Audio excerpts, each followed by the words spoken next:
Bonjour et bienvenue sur TIC 360 et aujourd'hui on va parler de la configuration avancée pour chaque type de déclencheur, mis à part le manuel. Donc quand vous allez aller sur les types de déclencheurs, vous allez sélectionner par exemple le nouveau follower et ouvrir cette box de configuration avancée.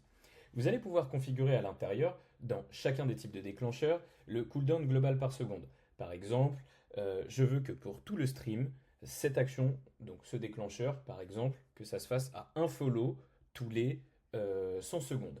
Alors, c'est ici qu'il faudra l'écrire. Si vous voulez que ce soit par utilisateur, alors vous mettez le cooldown global ici. Mettons que je sois dans message dans le chat et que j'ai configuré le point d'exclamation spin, que je veux que chaque utilisateur puisse le faire seulement toutes les 5 minutes, alors ici j'écrirai 5 minutes en secondes.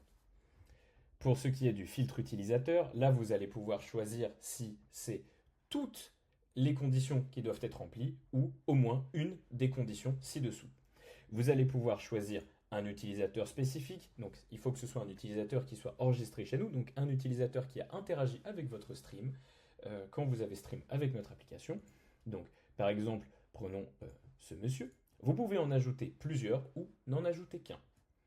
Si vous ne voulez pas utiliser le filtre, vous le laissez vide. Vous pouvez filtrer seulement si vous voulez que les gens soient followers ou si vous voulez que ce soit des modérateurs, alors vous checkez ces endroits-là, vous pouvez checker les deux.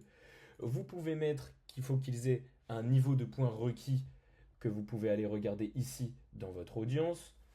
Et enfin, vous pouvez lui mettre un niveau de membre par rapport à chez vous. Mettons, on veut que cette action puisse être jouée seulement par des gens qui sont niveau 3 chez vous. Très utile pour le TTS. Et enfin, ça c'est très utile par rapport au follow, vous pouvez sélectionner une seule fois par live. C'est-à-dire que si la personne se défollow et se refollow, ça aura joué que la première fois lorsqu'il avait follow. Voilà, et bien c'est fini pour ce tuto et je vous dis à bientôt sur TIC 360 pour d'autres tutoriels.